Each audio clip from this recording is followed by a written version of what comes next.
লক্ষ লক্ষবার রব্বুল আলামিন আপনাকে ডেকেছেন, মুয়াজ্জিনের কণ্ঠে আপনাকে আল্লাহু আকবার বলে, হাইয়া আলাস সালাহ হাইয়া আলাস সালাহ বলে আল্লাহ তাআলা আপনাকে ডেকেছেন। তারপরেও আপনি আসেন না, আজানের আওয়াজে আপনি আসেন না। দৈনিক আপনাকে সুন্দর কণ্ঠে, সুন্দর আলফাজে, সুন্দরভাবে আপনাকে মসজিদের দিকে আহ্বান করা হচ্ছে, আপনি আসেন না। এজন্য আল্লাহ তাআলা দেখলেন ভালো কইরা সোজা আঙ্গুলে যেহেতু দিয়ে ওঠেন, আঙ্গুলে একটু বেঁকা করে দিলেন। এই জন্য ঝড় আসে, এই জন্য জলোচ্ছ্বাস আসে, এই জন্য বিভিন্ন রকমের ঘূর্ণিঝড় হয়, ভূমিকম্প হয়। আল্লাহ তাআলা সহজভাবে সরলভাবে ডাকেন, আমি আপনি আল্লাহর ডাকে সাড়া দেই না। এখন আল্লাহ তাআলা ধাক্কাইয়া মসজিদে নেওয়ার জন্য বিভিন্ন রকমের ঝলোচ্ছ্বাস, ভূমিকম্প দেয়। তারপরেও যদি আমি আপনি মসজিদমুখী হইতে না পারি, তারপরেও আমি আপনি যদি নামাজি হইতে না পারি, তারপরেও আমার আপনার ভেতরে যদি কবিরা গুনাহের প্রতি ঘৃণা তৈরি না হয়, আল্লাহর হুকুমের প্রতি আগ্রহ তৈরি না হয়, মনে রাখবেন আমি আপনি ওই পর্যায়ের রোগী, যেই রোগীর কোনো ট্রিটমেন্ট নাই। হাসপাতাল থেকে বের করে দিয়েছে, যা খুশি তাই খাও, ঠিক না? ডাক্তাররা যদি বলে আপনি তাকে যা খুশি তাই খাওয়াইতে পারেন, অথবা আপনি যা খুশি তাই খান, আপনি শুনে খুশি হবেন নাকি? এটা ভয়াবহ একটা বিষয়। আল্লাহ পাক রব্বুল আলামিন তো ঝড় ঝলোচ্ছ্বাস কত কিছু দিচ্ছেন, তারপরে মসজিদমুখী হতে পারি না। আমি চিন্তা করি আমি তো খুব ভালোই আছি, আমার তো কত সুন্দর বাড়ি, কত সুন্দর গাড়ি, কত সুন্দর চলাফেরা, কত ধরনের উপার্জন ইনকাম আমি করছি, আমার অবস্থা কত উন্নত। আপনার অবস্থা উন্নত না, আল্লাহ তাআলা আপনাকে যা খুশি তাই খেতে দিয়েছেন, বুঝছেন? যা খুশি তাই খেতে দিয়েছেন। আপনার পরবর্তী জীবন অত্যন্ত ঝুঁকিপূর্ণ, অত্যন্ত ঝুঁকিপূর্ণ। আপনি হারাম খান, হালাল খান, সুদ খান, ঘুষ খান, যা খুশি তাই খান, আল্লাহ কিচ্ছু বলবেন না। কারণ আল্লাহ পাক রব্বুল আলামিন 5 ওয়াক্ত নামাজ দিয়ে ডেকেছেন। আল্লাহ পাক রব্বুল আলামিন ভূমিকম্প দিয়ে সতর্ক করেছেন, ঝড় দিয়ে সতর্ক করেছেন, জলোচ্ছ্বাস দিয়ে সতর্ক করেছেন, অতিবৃষ্টি অনাবৃষ্টি দিয়ে সতর্ক করেছেন। তারপরও আপনি সতর্ক হন না। আপনি চিন্তা করছেন আমি তো খুব ভালোই আছি, ভালো আছেন না। আল্লাহ তাআলা আপনাকে যা খুশি তাই খেতে দিয়েছেন। আপনার সময়টা অত্যন্ত ঝুঁকিপূর্ণ এবং বিপদসংকুল সময় অপেক্ষা করছে আপনার জন্য। তারপরেও তোমার সুবিধার জন্য, তোমার বোধ শক্তিকে আরেকটু প্রশস্ত করার জন্য, আমি আল্লাহ তাআলাকে খুঁজে পাওয়ার জন্য, খুঁজে পাওয়ার পথকে আরেকটু সুগম করার জন্য আমি কিতাব পাঠিয়ে দিলাম। সুবহানাল্লাহ। কিতাব পাঠালেই তো যথেষ্ট হতো, পড়ে পড়ে আমি আপনি আল্লাহ তাআলাকে চিনতে পারতাম।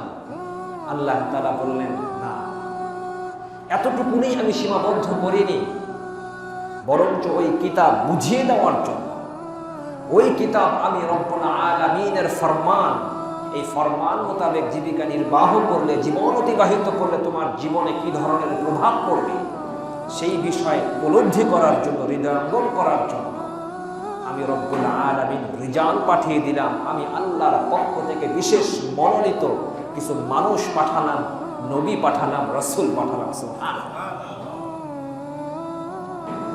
নবী পাঠালাম, রাসূল পাঠালাম, কিতাব পাঠালাম। সবকিছু পূর্বে এগুলো ছাড়াও তুমি যেন আমি আল্লাহকে বুঝতে পারো, সেজন্য তোমাকে বুদ্ধি দিলাম, মগজ দিলাম, গবেষণা চিন্তা করার ক্ষমতা দিলাম। তারপরেও তুমি আমি আল্লাহ তাআলার হুকুম মোতাবেক চলতে চাও না। তারপরেও তুমি প্রতিটা কদম ফেলার আগে চিন্তা করো না তুমি কার জন্য অগ্রসর হচ্ছ।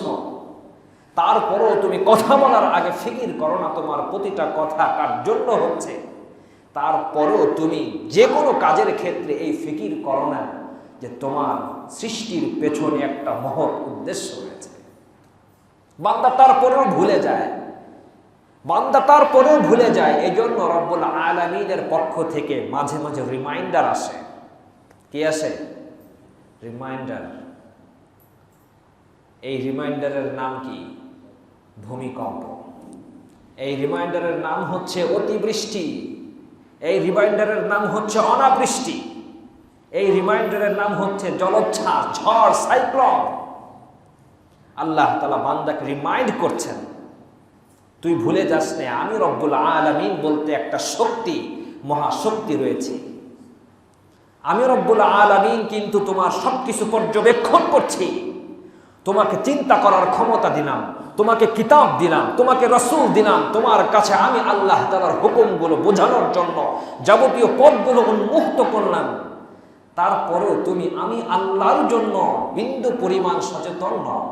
আমি আল্লাহকে পাওয়ার জন্য তোমার সময় নাই, আমি আল্লাহর জন্য 5 ওয়াক্ত নামাজের জন্য মসজিদে যাওয়ার সময় নাই। সবকিছু তুমি করতে পারো, কিন্তু আমি আল্লাহর জন্য সময় বের করতে পারো না। আমি আল্লাহকে ভুলে গেলাম, এত কিছু দিলাম তারপরেও ভুলে গেলাম। তোমাকে আবার স্মরণ করিয়ে দিলাম, আমি রব্বুল আলামিন ঝড় পাঠিয়ে দিলাম, সিরা ঝড় পাঠিয়ে দিলাম। কি জানো কয়দিন আগে গেল ইয়াস নাকি, ইয়াস, যশ, বাংলায় যশ বলে। এই সমস্ত ঝড় পাঠিয়ে পাঠিয়ে, ভূমিকম্প পাঠিয়ে, অনাবৃষ্টি অতিবৃষ্টি দিয়ে তোমাকে আমি আল্লাহ তাআলা স্মরণ করিয়ে দিচ্ছি যে আমি রব্বুল আলামিন বলতে একজন আছি, তুমি যাকে ভুলে গেছো স্মরণ করো। সুবহানাল্লাহ। আল্লাহ তাআলা আমাকে আপনাকে স্মরণ করাচ্ছেন, আর আমি আপনি বিভিন্ন রকমের বৈজ্ঞানিক ব্যাখ্যা দিয়ে পাশ কাটিয়ে যাচ্ছে, ঠিক না? বলছি এই ঝড় হওয়া অথবা বিভিন্ন রকমের পরিবেশগত ভারসাম্যহীনতা আমরা যেগুলো দেখতে পাই, এই সব কিছুর পেছনের কারণ হচ্ছে আমাদের বনজ সম্পদ দিন দিন উজাড় হয়ে যাচ্ছে। দিন দিন আমরা বিভিন্ন রকমের প্রকৃতিগত ঝামেলা করছি, আমরা আমাদের পরিবেশ ঠিক রাখছি না, পরিবেশ বান্ধব কাজ করছি না। এই জন্য এই সমস্ত সমস্যাগুলো কি হচ্ছে। আমরা এটা বলছি, এটাও বাস্তব কথা, সঠিক বৈজ্ঞানিক দৃষ্টিকোণ থেকে, বরঞ্চ হাদিসের দৃষ্টিতে এটা আছে। আল্লাহ রাসূল সাল্লাল্লাহু আলাইহি ওয়াসাল্লাম বলেন, তোমার হাতে যদি একটা গাছের চারা থাকে, কিসের চারা? গাছের চারা, এবং তুমি জানো একটু পরেই কি হবে, কিয়ামত হবে, তারপরেও তুমি ওই চারাটাকে রোপণ করে দাও। সুবহানাল্লাহ। তার মানে কিছুক্ষণ পরেই কিয়ামত হবে, এতটুকুন সময়ের জন্য হলেও গাছের চারা তুমি এই জন্য রোপণ করো, কারণ এতটুকুন সময়ের জন্য হলেও এই গাছের চারা রোপণের কারণে এই পৃথিবী, এই পরিবেশ যে উপকার পাবে, এই উপকারের জন্য তুমি সওয়াব পাবে। সুবহানাল্লাহ। রাসূলের হাদিস, বুখারী শরীফের riwayat, আল্লাহ রাসূল সাল্লাল্লাহু আলাইহি ওয়াসাল্লাম বলেন, বুখারীর riwayat, আপনি একটা গাছ লাগিয়েছেন, গাছে ফল হয়েছে, ওই ফল থেকে অনেক উপকৃত হচ্ছে, ওই গাছের ছায়ায় বসে অনেক উপকৃত হচ্ছে। কোনো একজন ক্লান্ত পথিক ঘুমাচ্ছে, বিশ্রাম নিচ্ছে, পাখিরা এসে বসে বসে ফল খাচ্ছে, পোকামাকড় বসে বসে ফল খাচ্ছে, এমনকি চোর চুরি করে নিয়ে গেছে, সেও যে কোনো ভাবেই হোক উপকৃত হচ্ছে। আল্লাহ রাসূল বলেন, ফাইন্না হাদিহি সাদাকা। সুবহানাল্লাহ। এগুলো সব তোমার পক্ষ থেকে সদকা হবে। তাহলে বৃক্ষ রোপণ করা, বনজ সম্পদকে রক্ষা করা, এটাও রাসূলের সুন্নাত। সুবহানাল্লাহ। আজকাল তো এমন ভাবে আমরা বন জঙ্গল উজাড় করছি, এগুলো তো আমরা করছি বিধাই তো আমরা পরিবেশগত ভারসাম্যহীনতায় ভুগছি, বিভিন্ন রকমের দুর্যোগের মুখোমুখি আমরা হচ্ছি, এবং আমরা এগুলোর বিরুদ্ধে মোকাবেলা করব বলেও বিভিন্ন রকমের গুলি আওড়াচ্ছে, ঠিক না? এটা কি সম্ভব? আল্লাহ তাআলার বিরুদ্ধে অবস্থান গ্রহণ করা আমাদের পক্ষে সম্ভব না। ঠিক আমাদের সচেতনতা যেমন এই দিক থেকেও বাড়ানো উচিত যে ইচ্ছা মতন মন মতন গাছপালা উজাড় করলাম, ইচ্ছা মতন মন মতন আমরা পরিবেশকে নষ্ট করলাম, ইচ্ছা মতন মন মতন আমরা বিভিন্ন জায়গায় আবর্জনা ফেলে ফেলে সমাজটাকে দুর্গন্ধময় করে ফেললাম, ইচ্ছা মতন যেখানে সেখানে আমরা বিভিন্ন রকমের কাগজপত্র ফেলে ফেলে রাস্তাঘাট ময়লা আবর্জনা দিয়ে ভরে ফেললাম, এটাও যেমন করা উচিত না। এই ক্ষেত্রে যেমন সচেতনতা জরুরি, এবং সচেতনতার জন্য বিভিন্ন রকমের ইভেন্ট হয়, বিভিন্ন রকমের কর্ম পরিকল্পনা হয়, বিভিন্ন রকমের ক্যাম্পেইন হয়, ঠিক একইভাবে আমাদের মধ্যে এই সচেতনতার পাশাপাশি আমাদের দ্বীনি সচেতনতা, দ্বীনি মূল্যবোধ বাড়ানো উচিত, দ্বীনি মূল্যবোধ বাড়ানো উচিত। কারণ আমি নামাজ পড়ি না, আমি রোজা রাখি না, আমি হজ ফরজ হয়েছে করি না, যাকাত ফরজ হয়েছে দেই না, আল্লাহর হুকুম মোতাবেক করি না, নজরের খেয়ানত করি, কানের খেয়ানত করি, জবানের খেয়ানত করি, অঙ্গ প্রত্যঙ্গের খেয়ানত করি, আল্লাহ তাআলার হুকুমের বাহিরে চলি, মন মতন চলি, অযথা সময় নষ্ট করি, ইন্টারনেট, ফেসবুক, ইউটিউব, বিভিন্ন রকমের সোশ্যাল মিডিয়া মাধ্যমগুলোকে ব্যবহার করে বিভিন্ন রকমের অপকর্মে লিপ্ত থাকে, অসংখ্য অশ্লীল ছবি দেখে দেখে আমি আমার রাতটাকে অতিবাহিত করি, জিনা ব্যভিচার করি। আমি যতই পরিবেশকে রক্ষা করার সচেতনতা অবলম্বন করি না কেন, আমি যেহেতু আমার রবকে অসন্তুষ্ট করে ফেলছি, তার পক্ষ থেকে আমার জন্য রিমাইন্ডার তো আসবেই। তিনি তো আমাকে স্মরণ করাবেন, বান্দা ভুলে যাস না। আল্লাহ তাআলার কুদরতি তরিকায় তিনি আমাকে স্মরণ করাবেন। এজন্য বাহ্যিকভাবে যেমন আমাদের সচেতন হওয়া জরুরি, ঠিক একইভাবে আভ্যন্তরীণভাবে মানসিকভাবে দ্বীনি সচেতনতা বোধকেও আমার আপনার উন্নতি করা প্রয়োজন। উন্নত করতে হবে এই দিকটা। আল্লাহ পাক রব্বুল আলামিন পবিত্র কোরআনে বলেন, যাহারাল ফাসাদু ফিল বাররি ওয়াল বাহর বিমা কাসাবাত আইদিন নাস লিয়ুযীকাহুম বা'দাল্লাযী আমিলু লা'আল্লাহুম ইয়ারজিউন।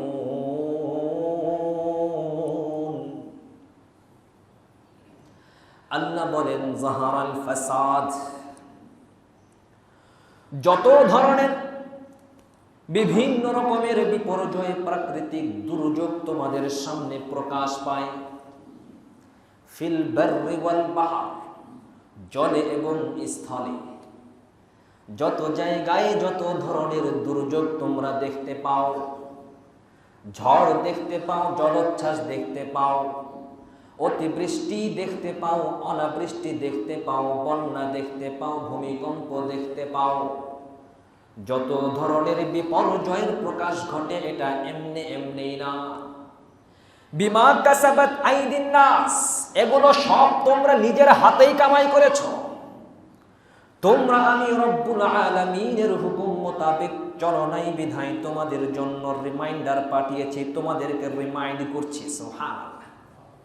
বিমা কাসাবাত আইদিন নাস, মানুষের হাতের কামাইয়ের কারণে এই সমস্ত বিপর্যয়গুলো আসে। রব্বুল আলামিন এই সমস্ত বিপর্যয়গুলো কেন দেয়? লিয়ুযীকাহুম বা'দাল্লাযী আমিলু লা'আল্লাহুম ইয়ারজিউন। আল্লাহ বলেন এই জন্যই তোমাদেরকে এই সমস্ত বিপর্যয়ের স্বাদ গ্রহণ করাই, এই জন্যই তোমাদের জন্য এই বিপর্যয় আসে। লাআল্লাহুম ইয়ারজিউন, যাতে করে তোমরা আমি আল্লাহর দিকে ফিরে আসো, ফিরে আসো। সুবহানাল্লাহ।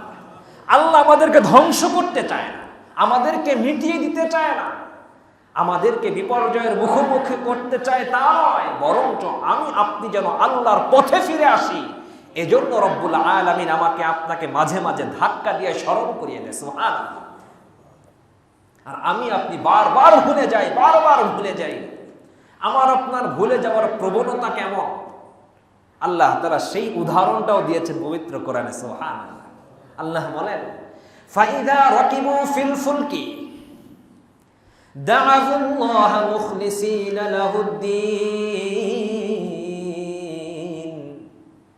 ফালাম্মা নাজ্জাহুম ইলাল বার ইযা হুম ইউশরিকুন।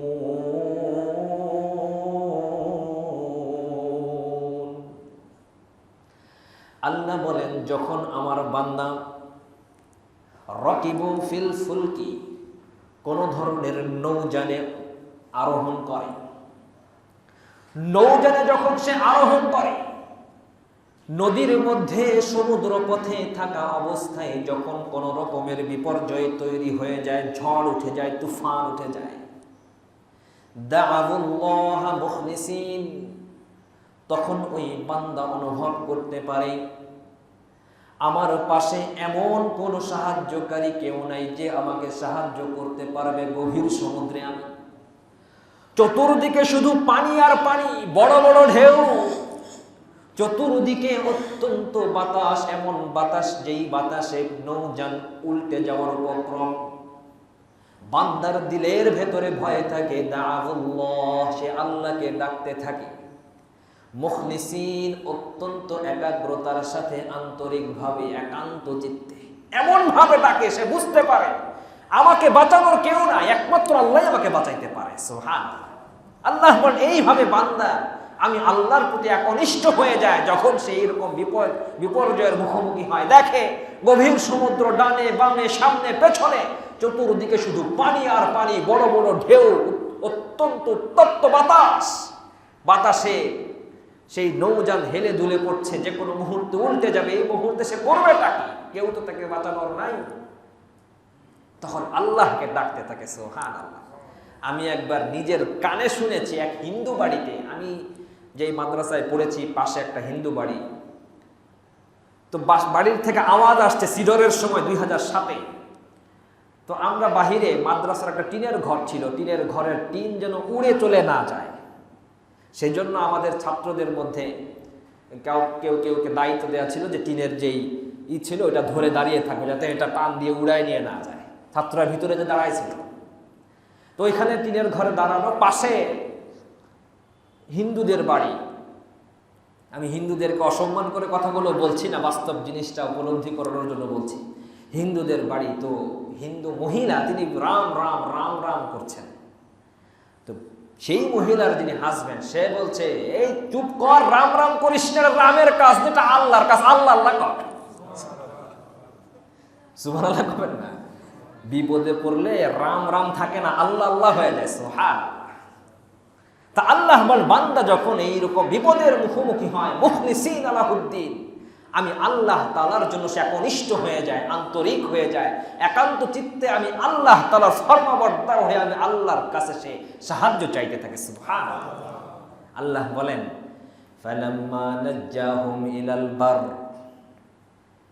যখন আমি রব্বুল আলামিন তাকে পরিত্রাণ দিয়ে দিলাম, আমি আল্লাহ যখন তাকে পরিত্রাণ দিলাম, সুস্থ অবস্থায় নিরাপদে তাকে যখন আমি স্থলে পৌঁছে দিলাম, সমুদ্র থেকে উঠায় নিয়ে আসলাম, ইযা হুম ইউশরিকুন, আল্লাহ বলেন তখন আমার বান্দা আমার সাথে শরীক করা শুরু করে দেয়। নাউযুবিল্লাহ। তখন বান্দা বলতে থাকে, নৌকার পাইলট খুব ভালো ছিল, লঞ্চ যিনি পরিচালনা করেছেন, ড্রাইভ করেছেন, সে অত্যন্ত সাহসী ছিল, এই জন্য বেঁচে গেছি। এত বড় ভয়াবহ বিপদের মুহূর্তেও সে বিচলিত হয় নাই, অত্যন্ত সাহসিকতার সাথে আমাদেরকে স্থলভাগ পর্যন্ত পৌঁছে দিয়েছে, কুলে এনে দিয়েছে। শিরিক করতে থাকে, আল্লাহর কথা ভুলে যায়। সেই কথা বলেন, আলহামদুলিল্লাহ, আল্লাহ আমাকে বাঁচাইছে, আলহামদুলিল্লাহ, আল্লাহ যেহেতু বাঁচালো, আল্লাহর হুকুম মোতাবেক চলবো, এই কথা সে বলে না। সে তখন আল্লাহ তাআলার সাথে শিরিক করা শুরু করে দেয়। নাউজুবিল্লাহ বলেন। তো রব্বুল আলামিন, বান্দা যেহেতু বারবার ভুলে যায়, এই জন্য আল্লাহ পাক রব্বুল আলামিন বান্দাকে বোঝার ক্ষমতা দেওয়ার পরেও কিতাব দিলেন, কিতাব দেওয়ার পরেও আল্লাহ তাআলা নবী রাসূল দিলেন, তারপরেও বান্দা বারবার ভুলে বিধায় মনে করিয়ে দেওয়ার জন্য ঝড় দেন, ঝলোচ্ছ্বাস দেন, বিভিন্ন রকমের বিপদ মুসিবত দেন, আল্লাহ তাআলা বান্দাকে বোঝানোর জন্য, মনে করিয়ে দেওয়ার জন্য। আল্লাহ যেন মনে করিয়ে দিতে চায়, এই ঝড় জলোচ্ছ্বাসের ভাষা হচ্ছে এমন, আল্লাহ যেন মনে করিয়ে দিতে চায়, হে আমার বেনামাজি বান্দাগুলো নামাজ পড়। আল্লাহ যেন বলতে চায়, হে আমার প্রকৃতিগত ঝামেলা করছি, আমরা আমাদের পরিবেশ ঠিক রাখছি না, পরিবেশ বান্ধব কাজ করছে না, এই জন্য এই সমস্ত সমস্যাগুলো কি হচ্ছে। আমরা এটা বলছি, এটাও বাস্তব কথা, সঠিক বৈজ্ঞানিক দৃষ্টিকোণ থেকে, বরঞ্চ হাদিসের দৃষ্টিতে এটা আছে।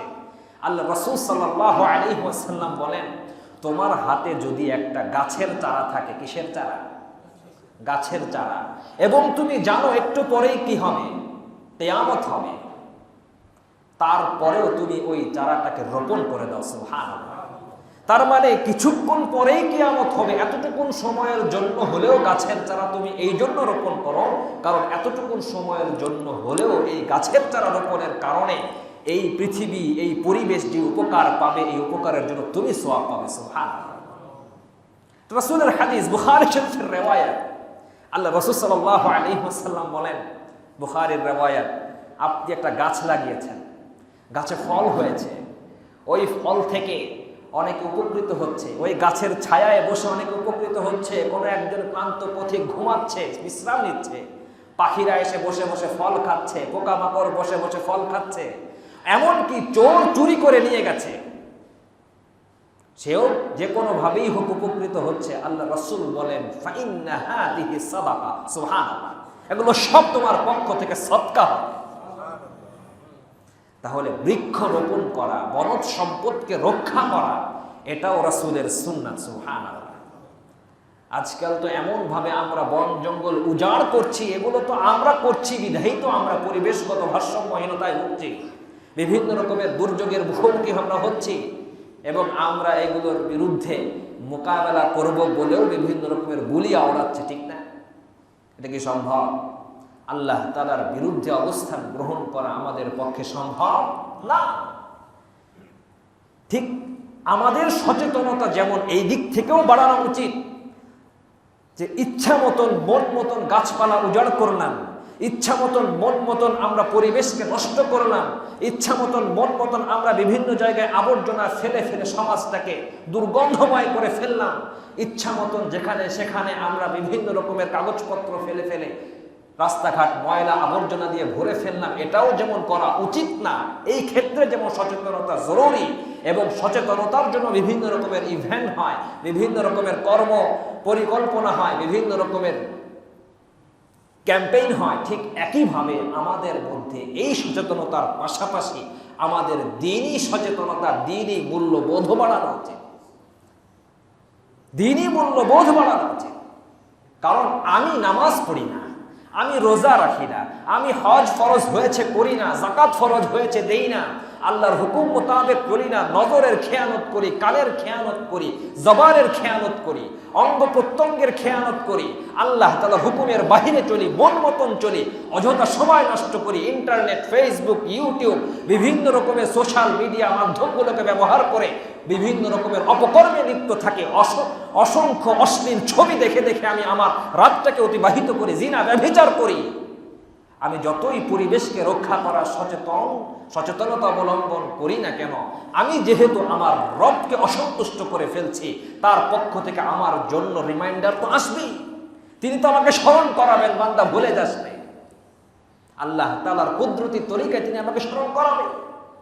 এজন্য বাহ্যিকভাবে যেমন আমাদের সচেতন হওয়া জরুরি, ঠিক একইভাবে আভ্যন্তরীণভাবে মানসিকভাবে দ্বীনি সচেতনতা বোধকেও আমার আপনার উন্নতি করা প্রয়োজন, উন্নত করতে হবে এই দিকটা। আল্লাহ পাক রব্বুল আলামিন পবিত্র কোরআনে বলেন, যাহারাল ফাসাদু ফিল বাররি ওয়াল বাহর বিমা কাসাবাত আইদিন নাস লিয়ুযীকাহুম বা'দাল্লাযী আমিলু লা'আল্লাহুম ইয়ারজিউন।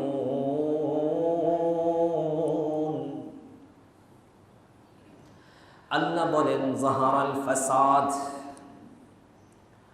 যত ধরনের বিভিন্ন রকমের বিপর্যয়, প্রাকৃতিক দুর্যোগ তোমাদের সামনে প্রকাশ পায়, ফিল বাররি ওয়াল বাহর, জলে এবং স্থলে, যত জায়গায় যত ধরনের দুর্যোগ তোমরা দেখতে পাও, ঝড় দেখতে পাও, জলোচ্ছ্বাস দেখতে পাও, অতিবৃষ্টি দেখতে পাও, অনাবৃষ্টি দেখতে পাও, বন্যা দেখতে পাও, ভূমিকম্প দেখতে পাও, যত ধরনের বিপর্যয়ের প্রকাশ ঘটে, এটা এমনি এমনি না। বিমা কাসাবাত আইদিন নাস, এগুলো সব তোমরা নিজের হাতেই কামাই করেছো। তোমরা আমি রব্বুল আলামিনের হুকুম মোতাবেক চলো নাই বিধায় তোমাদের জন্য রিমাইন্ডার পাঠিয়েছি, তোমাদেরকে রিমাইন্ড করছি। সুবহানাল্লাহ। বিমা কাসাবাত আইদিন নাস, মানুষের হাতের কামাইয়ের কারণে এই সমস্ত বিপর্যয়গুলো আসে। রব্বুল আলামিন এই সমস্ত বিপর্যয়গুলো কেন দেয়? লিয়ুযীকাহুম বা'দাল্লাযী আমিলু লা'আল্লাহুম ইয়ারজিউন। আল্লাহ বলেন, এই জন্যই তোমাদেরকে এই সমস্ত বিপর্যয়ের স্বাদ গ্রহণ করাই, এই জন্যই তোমাদের জন্য এই বিপর্যয় আসে। লাআল্লাহুম ইয়ারজিউন, যাতে করে তোমরা আমি আল্লাহর দিকে ফিরে আসো, ফিরে আসো। সুবহানাল্লাহ। আল্লাহ আমাদেরকে ধ্বংস করতে চায় না, আমাদেরকে মিটিয়ে দিতে চায় না, আমাদেরকে বিপর্যয়ের মুখোমুখি করতে চায় তা নয়, বরঞ্চ আমি আপনি যেন আল্লাহর পথে ফিরে আসি। এজন্য রব্বুল আলামিন আমাকে আপনাকে মাঝে মাঝে ধাক্কা দিয়ে স্মরণ করিয়ে দেয়। সুবহানাল্লাহ। আর আমি আপনি বারবার ভুলে যাই, বারবার ভুলে যাই। আমার আপনার ভুলে যাওয়ার প্রবণতা কেমন, আল্লাহ তাআলা সেই উদাহরণটাও দিয়েছেন পবিত্র কোরআনে। সুবহানাল্লাহ। আল্লাহ বলেন, ফাইদা রাকিবু ফিল ফুলকি দাআউল্লাহ মুখলিসিনা লাহুদ্দিন ফালাম্মা নাজ্জাহুম ইলাল বার ইযা হুম ইউশরিকুন।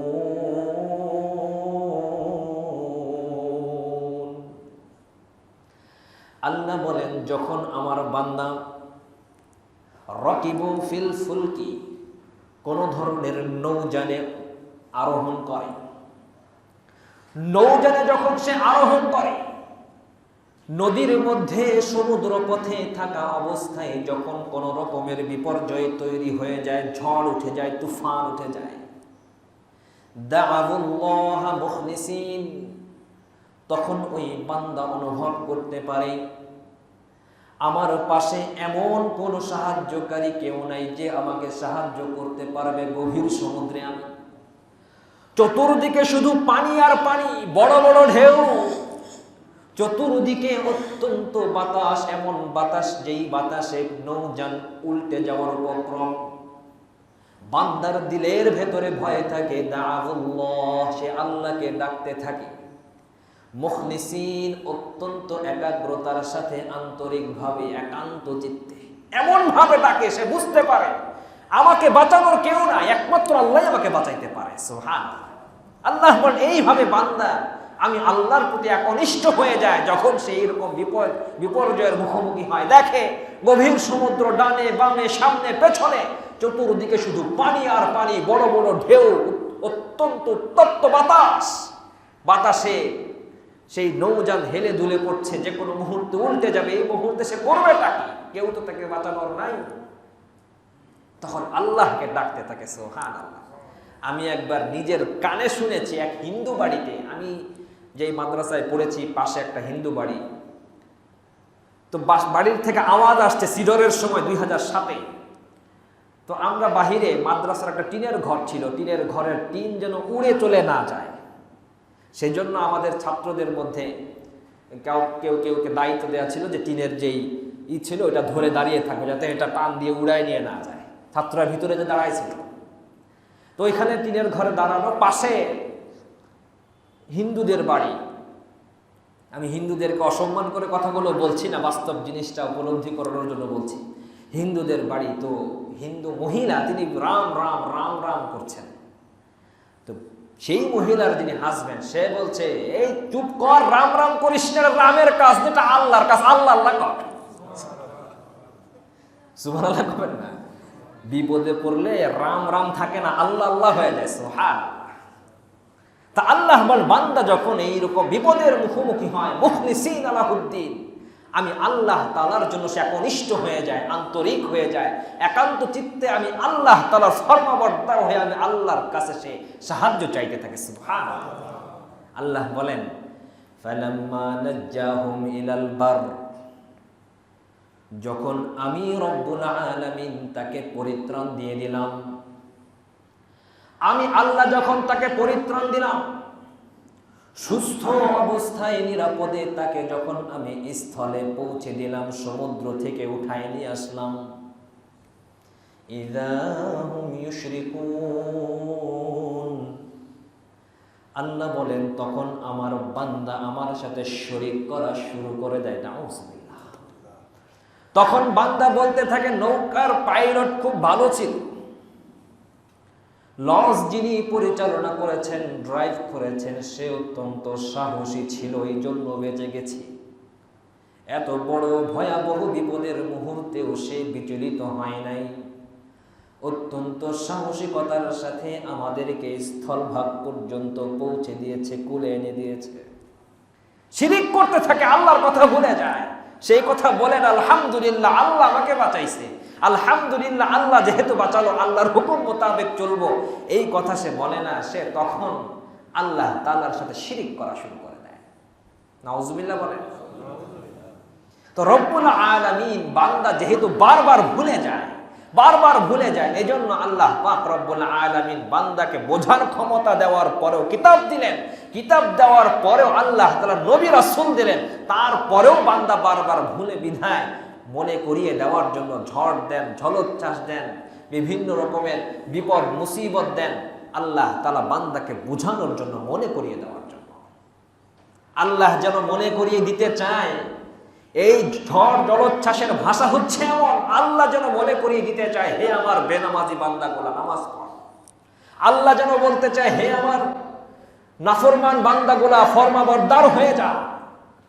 হে আমার ওই সমস্ত গোলামেরা, আমি আল্লাহর হুকুমের বাহিরে চলতে, আমি আল্লাহর হুকুমের গণ্ডির ভেতরে চলে আসি। আল্লাহ তাআলার পক্ষ থেকে এই যে কুদরতি রিমাইন্ডার গুলো আসে, এর ভাষা হচ্ছে এটা। আমি আপনি এই ভাষাটা বুঝি না, আমি আপনি বৈজ্ঞানিক বিশ্লেষণ ব্যাখ্যা করে করে সেটার সমাধানের চেষ্টা করছি, সমাধান হবে না। আমরা কে না জানি করোনা ভাইরাস থেকে সুরক্ষার জন্য যে সমস্ত নীতিমালা, সুরক্ষা বিধি, স্বাস্থ্য নীতিগুলো আছে, এগুলো মানলে এগুলোর থেকে বেঁচে থাকা খুবই সহজ। আমরা সবাই জানি না, জানি কি না? বাঁচতে কি পারি? কি বলেন? যেই লোকটা ভাইরাসে আক্রান্ত হয়েছে খোঁজ নিয়ে দেখবেন, সেও আমার আপনার মতো সুরক্ষা নীতি অবলম্বন করত, সেও আমার আপনার মতো সোশ্যাল ডিস্টেন্স অবলম্বন করত, সেও আমার আপনার মতন হয়তো ভ্যাকসিন লাগিয়েছে। এমনও তো শোনা যাচ্ছে, আল্লাহই জানে গুজব নাকি, ভ্যাকসিন লাগায় নাকি আরো বেশি ক্ষতিগ্রস্ত হচ্ছে, নাউজুবিল্লাহ। তাহলে বোঝা যায় কি? বোঝা যায় হলো যাবতীয় বাহ্যিক যে সমস্ত সচেতনতা, এগুলো শুধুমাত্র একটা মাধ্যম মাত্র। মূলত আমার আপনার নিয়ন্ত্রণকারী হলেন একমাত্র আল্লাহ।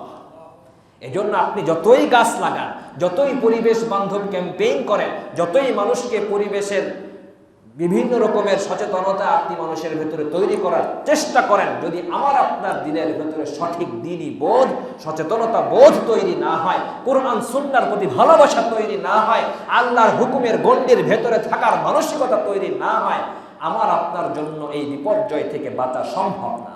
কারণ আল্লাহ তো চান বান্দার দিলের ভেতরে আমি আল্লাহ তাআলার জিকির থাকুক, আমি আল্লাহ তাআলার স্মরণ থাকুক। সেই স্মরণ করিয়ে দেওয়ার জন্য আল্লাহ তাআলা তো বারবার আমাকে আপনাকে রিমাইন্ডার পাঠাবেনি।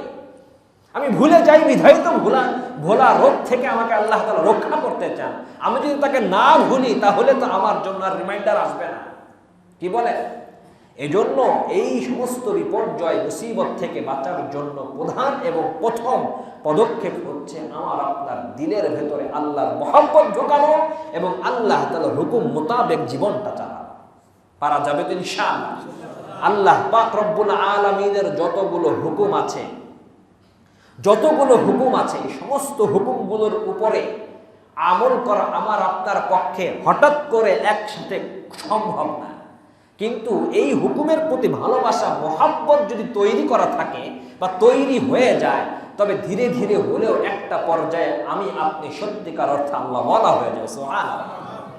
আল্লাহ পাক রব্বুল আলামিনের পক্ষ থেকে বান্দাকে আল্লাহর হুকুমের প্রতি আগ্রহী করার জন্য, আল্লাহর হুকুম মোতাবেক গোটা জিন্দেগি পরিচালিত হয়, সেই জন্য বান্দার জন্য রব্বুল আলামিন যেই সমাধান দিয়েছেন, যে সলিউশন দিয়েছেন, সেই সমাধানের নাম হচ্ছে নামাজ। সুবহানাল্লাহ। কি নাম? নামাজ। কেউ বলে সালাত, কেউ বলে নামাজ, কোনো সমস্যা নাই। আরবিতে সালাত, তাই না? ফার্সিতে নামাজ। যদিও সালাত বলাই ভালো, আরবিটা বলা ভালো। নামাজ বললেও গুনাহ নেই, এটা নিয়েও আবার ঝামেলা আছে। নামাজ পাওয়া যাবে না, সালাত বলতে হবে। পরিভাষা নিয়ে কোনো জ্ঞানজাম নাই, খবরদার।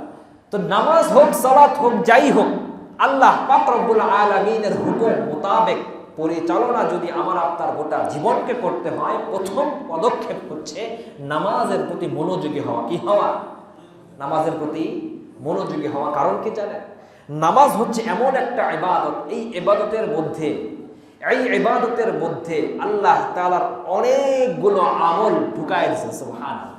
নামাজের ভিতরে দুরূদ শরীফ আছে, নামাজের ভেতরে কোরআন তেলাওয়াত আছে, নামাজের মধ্যে আল্লাহ তাআলার জিকির আছে, নামাজের মধ্যে রুকু আছে, নামাজের মধ্যে সিজদা আছে, নামাজের মধ্যে সর্বোচ্চ পর্যায়ের যেই আকর্ষণীয় জায়গা, সেটা হচ্ছে নামাজের মধ্যে আল্লাহ তাআলার সাথে কথোপকথন আছে। সুবহানাল্লাহ। নামাজের মধ্যে কার সাথে কথা হয়? আল্লাহর সাথে কথা হয়, আল্লাহর সাথে কথা। বান্দা যখন দৈনিক আল্লাহর সাথে 5 বার করে কথা বলে, আল্লাহর সাথে কনভারসেশন করে, কমিউনিকেট করে, একটা পর্যায়ে বান্দার দিলের ভিতরে আল্লাহর প্রতি মহাব্বত তৈরি হয়, ভালোবাসা তৈরি হয়, প্রেম তৈরি হয়। ওই প্রেম ভালোবাসা আপনাকে কখনো আল্লাহর হুকুমের বাহিরে নেবে না। সুবহানাল্লাহ। ইন্নাস সালাতা তানহা আনিল ফাহশাই ওয়াল মুনকার। আল্লাহ বলেন নামাজ তানহা আনিল ফাহশাই ওয়াল মুনকার, বান্দাকে যাবতীয় ফাহেশা, মুনকার, অনৈতিক কাজ থেকে বিরত রাখে। সুবহানাল্লাহ। যাবতীয় অনৈতিক কাজ। বিশ্বাস না হলে আপনি যথাযথভাবে নামাজের যাবতীয় রকমগুলোকে লক্ষ্য করে নামাজের যে সমস্ত বৈশিষ্ট্যগুলো আছে সেগুলোকে বজায় রেখে আপনি যদি দৈনিক 5 ওয়াক্ত নামাজ নিয়মিত পড়েন, একটা সময়ে আপনার পক্ষে গুনাহ করা অসম্ভব হয়ে যাবে। সুবহানাল্লাহ বলবেন না? গুনাহ করা অসম্ভব হয়ে যাবে। আপনার পক্ষে জবানের গুনাহ হবে না, চোখের গুনাহ হবে না, কানের গুনাহ হবে না। অনেকে বলতে পারেন, হুজুর আমাদের মসজিদের অমুক মুসল্লি 5 ওয়াক্ত নামাজ তো সেই ছোটবেলা থেকে দেখতেছি পড়তেছে, কিন্তু সে তো হারাম খায়। প্রশ্ন আসে না? সে তো কি খায়? হারাম খায়। অথবা সে তো গালিগালাজ করে, অথবা তার নজর ভালো না, অথবা সে বিভিন্ন রকমের খারাপ কাজের সাথে জড়িত বলে প্রমাণিত আছে। সে এক বিভিন্ন সময় অনৈতিক কাজ করে ধরা পড়েছে, জেল খেটেছে, আমরা তো জানি, এখনো করে। তাহলে এটার মানেটা কি? নামাজ তো তারে বাঁচাইল না। এটার একটা সুন্দর উদাহরণ হচ্ছে, দুধ খেলে শরীর ভালো হয় না খারাপ হয়? উপকারী। কিন্তু আমাদের এখানে অনেকেই আছেন দুধ খেলে পেট খারাপ হয়, আছে না? এটা দোষটা কি দুধের না পেটের? কথা বলে না, সবাই বলে দোষ কার? দুধের না পেটের? পেটের দোষ, পেটের। দুধের দোষ না। দুধ তার যাবতীয় যেই পুষ্টি গুণ তার ভেতরে আছে এবং থাকবে, আপনি সেটাকে হজম করতে পারেন না, বিধায় আপনার পেটে সমস্যা হয়। ঠিক একইভাবে নামাজের যেই সমস্ত গুণাবলী, বৈশিষ্ট্য, এগুলো যদি যথাযথভাবে আপনার নামাজের মধ্যে থাকে, অবশ্যই অবশ্যই ওই নামাজ আপনাকে যাবতীয় অপকর্ম থেকে বাঁচাবে। সুবহানাল্লাহ। আর আপনি নামাজ পড়েন কি জন্য? এলাকার মুরব্বী সেজন্য পড়েন, না পড়লে লোকে কি বলবে। অথবা পড়েন কি জন্য? এলাকার বড় নেতা সেজন্য পড়েন, না পড়লে লোকে কি বলবে। অথবা এই জন্য পড়েন, পড়তে হয় তাই পড়ি। অথবা বাড়ির লোকদের ঠেলাঠেলিতে পারি না তাই পড়ি। অথবা পড়ি সব কিছু নিয়ত ভালো, কিন্তু নামাজের রোকনগুলো হয় না, রুকুটা ঠিক মতো হয় না, সেজদাটা ঠিক মতো হয় না, কেরাতটা শুদ্ধ না। নামাজটা একেবারেই বিভিন্ন রকমের সমস্যা দিয়ে ভরপুর। ওই রকম নামাজ যদি আমি 1000 বছরও পড়ে যাই, ওই নামাজ আমাকে বিন্দু পরিমাণ উপকৃত করবে, কারণ এটা তো নামাজই না। আপনি উপকৃত হওয়ার জন্য তো নামাজ পড়বেন, আপনি যেটা করছেন তো নামাজই না। আল্লাহ রাসূল সাল্লাল্লাহু আলাইহি ওয়াসাল্লাম মসজিদে নববীতে বসে আছেন, এক সাহাবী এসে নামাজ পড়ছে। নামাজ পড়ে এসে রাসূল সাল্লাল্লাহু আলাইহি ওয়াসাল্লামের কাছে আসলেন, এসে বললেন, আসসালামু আলাইকা ইয়া রাসূলুল্লাহ। আল্লাহ রাসূল সাল্লাল্লাহু আলাইহি ওয়াসাল্লাম বললেন, ইরজি ফাসাল্লি ফাইন্নাকা লাম তুসাল্লি। এই সাহাবী, চলে যাও, আবার নামাজ পড়ো, তুমি যেটা পড়েছো এটার নাম নামাজ না, যাও আবার নামাজ পড়ো। সাহাবী চলে গেলেন, আবার 2 রাকাত নামাজ পড়লেন, আবার এসে রাসূল সাল্লাল্লাহু আলাইহি ওয়াসাল্লামকে সালাম দিলেন। আল্লাহ রাসূল বলেন, ইরজি ফাসাল্লি ফাইন্নাকা লাম তুসাল্লি, চলে যাও, তুমি যেটা পড়েছো এটার নাম নামাজ না, আবার নামাজ পড়ো। এইভাবে আল্লাহ রাসূল সাল্লাল্লাহু আলাইহি ওয়াসাল্লাম ওই ব্যক্তিকে 3-4 বার করে পাঠিয়ে দেওয়ার পর এক পর্যায়ে সেই সাহাবী বলেন, ইয়া রাসূলুল্লাহ কাইফা নুসাল্লি, আমি কিভাবে নামাজ পড়বো শিখায়া দেন। সুবহানাল্লাহ। আল্লাহ রাসূল বললেন, তুমি এমন ভাবে নামাজ পড়ো, যখন তুমি দাঁড়াবে হাত্তা তাস্তাবিয়া কাইমা, একদম সোজা হয়ে একনিষ্ঠভাবে আল্লাহ তাআলার প্রকৃত গোলাম হয়ে তুমি দাঁড়াবে। যখন তুমি রুকু করবে হাত্তা তাতমাইন্না রাকিআ, তাড়াহুড়ো করবে না, ধীরে সুস্থে রুকু করবে। যখন তুমি সিজদা করবে হাত্তা তাতমাইন্না সাজিদা, তাড়াহুড়ো করবে না, ধীরে সুস্থে তুমি সিজদা করবে। নামাজের প্রত্যেকটা রকম ধীরে সুস্থে একাগ্রতার সাথে আন্তরিকভাবে আল্লাহ তাআলার প্রতি মনোনিবেশ করে তুমি আদায় করবে। এইভাবে যদি তুমি তোমার নামাজের প্রতিটা সময় প্রতিবাহিত করো, তখন ওইটার নাম হলো নামাজ। সুবহানাল্লাহ। আর আমি আপনি মসজিদে আসার আগেই চিন্তা করি কখন বের হয়ে যাব। বিশেষ করে জুমার দিনে তো কিছু মুসল্লি আছেন এখনো তারা আসেন নাই, একটু পরে আসবেন, আবার মোনাজাতের আগেই চলে যাবেন, আছে না? অনেক মুসল্লি আছে, অনেকের কাছে মসজিদের ভেতরেই ঢুকে না, বাহির দিয়ে ঘুরে। কতগুলো আছে যা ওই যে কি বলে ওযুখানায় বসে থাকে, ভেতরে জায়গা আছে, কারণ ভিতরে ঢুকলে আবার যদি কি হয়, কথা বলতে হয়, কথা বললে গুনাহ হবে, এই জন্য সে বাইরে বসে বসেই কথা বলে, বুঝছেন? খুব বুজুর্গ, ভিতরে বসে কথা বললে গুনাহ হবে না, এই জন্য বাইরে বসে কথা বলে, বাইরে বসে বিভিন্ন রকমের আড্ডা টাড্ডা দেয়। হুজুর খুতবা দেওয়ার আগে তারপরে সে ঢুকে, অথবা খুতবা দেওয়ার পরে নামাজ শুরু হওয়ার আগে ঢুকে। এক লোক মদ খায়, মদ কি খায়? মদ খায়। তো মদ খাওয়ার সময় মুস তো বড় বড় মোষ, তো মোষ উঠাইয়া তারপরে কি খায়? বিসমিল্লাহ মদ খাচ্ছে। জিজ্ঞাসা করলে কি ব্যাপার, এত কষ্ট করে বিসমিল্লাহ করে মোষ উঠায় মদ খান, মোষটা কাইটা ফেললেই তো পারেন, মোষ উঠায় মদ খাচ্ছেন কারণ কি? আরে খাওয়ার সময় মোষে যদি লাগিয়ে যায় তো মাকরু হয়ে যায়। কি হয়ে যায়? মাকরু হয়ে যায়। খাচ্ছে কি? মদ হারাম খায়, কিন্তু খাওয়ার সময় মাকরু না হয় সেই দুশ্চিন্তা তার মাথার মধ্যে। মসজিদের ভেতরেই ঢোকে না, বাইরে দাঁড়ায় দাঁড়ায় গল্প করে, মসজিদে ঢুকে গল্প করলে গুনাহ হবে। অথচ মসজিদে খুতবা চলাকালীন, আলোচনা চলাকালীন, মসজিদের উদ্দেশ্যে বাড়ির থেকে বের হওয়ার সময় মসজিদের কাছে এসে না ঢুকে বাইরে বসে বসে মসজিদকে আপনি ইগনোর করলেন, উপেক্ষা করলেন, এটা যে কত বড় গুনাহ সেই চিন্তা নাই। ভিতরে ঢুকে গল্প করলে গুনাহ হবে বিধায় বাইরে বসে গল্প করে। নাউজুবিল্লাহ কর না কেন? এটা হচ্ছে নামাজের ব্যাপারে আমাদের চিন্তা ভাবনা। নাউজুবিল্লাহ। আর নামাজ কি শুধুমাত্র জুমার নামাজ? আল্লাহ কি খালি জুমার নামাজ ফরজ করছে? কি বলেন? নামাজ কয় ওয়াক্ত? 5 ওয়াক্ত নামাজ ফরজ। আল্লাহ পাক রব্বুল আলামিন মুয়াজ্জিনের কণ্ঠে আপনাকে দৈনিক 5 বার ডাকছেন। দৈনিক কয়বার? 5 বার। তাহলে মাসে কয়বার? হ্যাঁ, 150 বার। কয়বার? 150 বার। তাহলে দৈনিক মানে মাসে 150 বার। এইভাবে আপনি হিসাব করেন বছরে কত হাজার বার আপনাকে আল্লাহ তাআলা ডাকছেন। আপনার উপরে নামাজ ফরজ হওয়ার পর থেকে নিয়ে এখন পর্যন্ত লক্ষ লক্ষ বার রব্বুল আলামিন আপনাকে ডেকেছেন। মুয়াজ্জিনের কণ্ঠে আপনাকে আল্লাহু আকবার বলে, হাইয়া আলাস সালাহ, হাইয়া আলাস সালাহ বলে আল্লাহ তাআলা আপনাকে ডেকেছেন। তারপরেও আপনি আসেন না, আজানের আওয়াজে আপনি আসেন না। দৈনিক আপনাকে সুন্দর কণ্ঠে, সুন্দর আলফাজে, সুন্দরভাবে আপনাকে মসজিদের দিকে আহ্বান করা হচ্ছে, আপনি আসেন না। এজন্য আল্লাহ তাআলা দেখলেন ভালো কইরা সোজা আঙ্গুলে যেহেতু ঘি ওঠে না, আঙ্গুলে একটু বেঁকা করে দিলাম। এই জন্য ঝড় আসে, এজন্য জলোচ্ছ্বাস আসে, এজন্য বিভিন্ন রকমের ঘূর্ণিঝড় হয়, ভূমিকম্প হয়। আল্লাহ তাআলা সহজভাবে সরলভাবে ডাকেন। আপনি আল্লাহর ডাকে সাড়া দেই না। এখন আল্লাহ তাআলা ধাক্কাইয়া মসজিদে নেওয়ার জন্য বিভিন্ন রকমের ঝলোচ্ছ্বাস, ভূমিকম্প দেয়। তারপরেও যদি আপনি মসজিদমুখী হইতে না পারি, তারপরেও আপনি যদি নামাজি হইতে না পারি, তারপরেও আপনার ভেতরে যদি কবিরা গুনাহের প্রতি ঘৃণা তৈরি না হয়, আল্লাহর হুকুমের প্রতি আগ্রহ তৈরি না হয়, মনে রাখবেন আপনি ওই পর্যায়ের রোগী যেই রোগীর কোনো ট্রিটমেন্ট নাই। হাসপাতাল থেকে বের করে দিয়েছে, যা খুশি তাই খাও, ঠিক না? ডাক্তাররা যদি বলে আপনি তাকে যা খুশি তাই খাওয়াইতে পারেন, অথবা আপনি যা খুশি তাই খান, আপনি শুনে খুশি হবেন নাকি?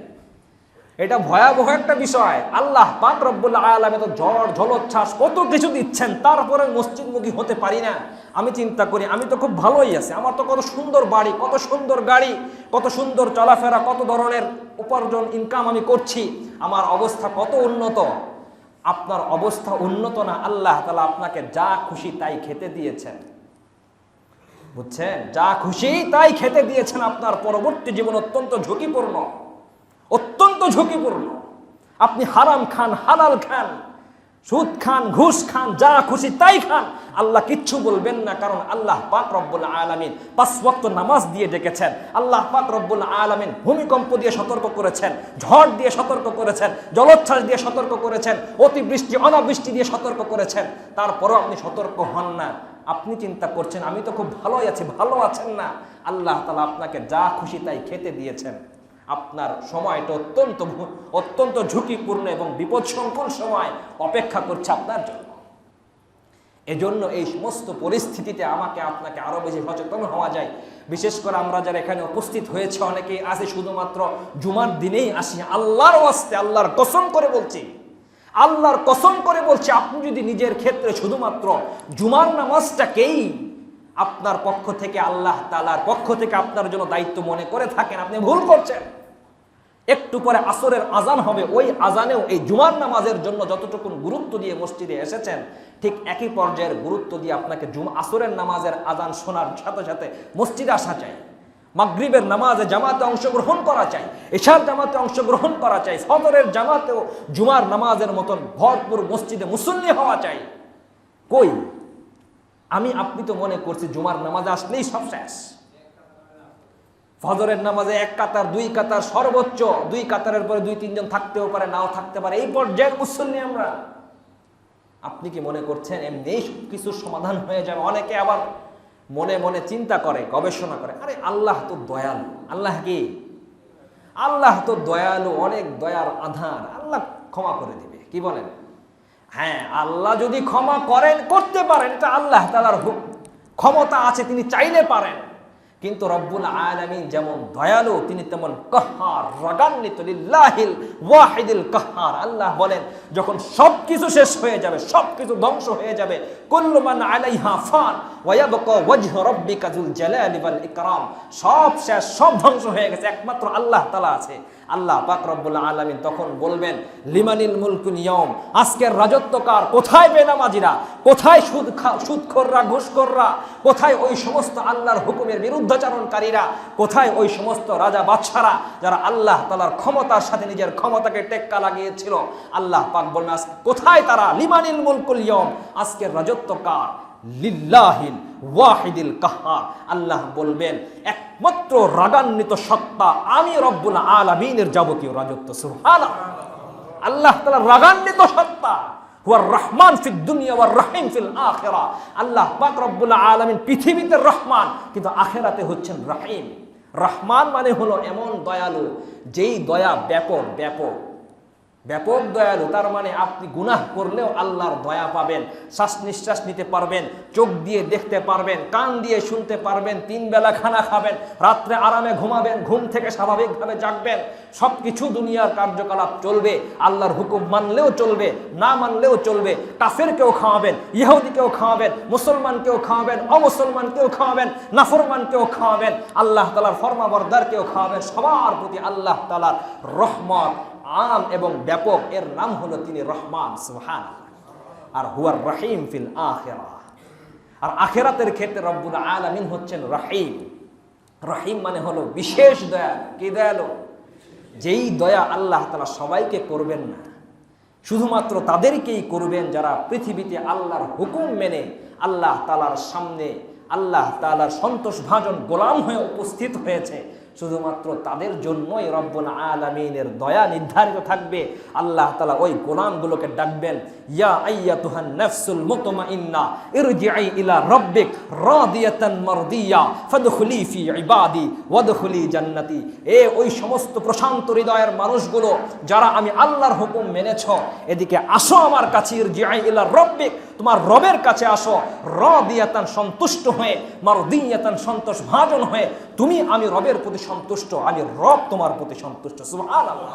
ফাদখুলি ফি ইবাদি, তুমি আমি আল্লাহর প্রকৃত গোলামের অন্তর্ভুক্ত হও।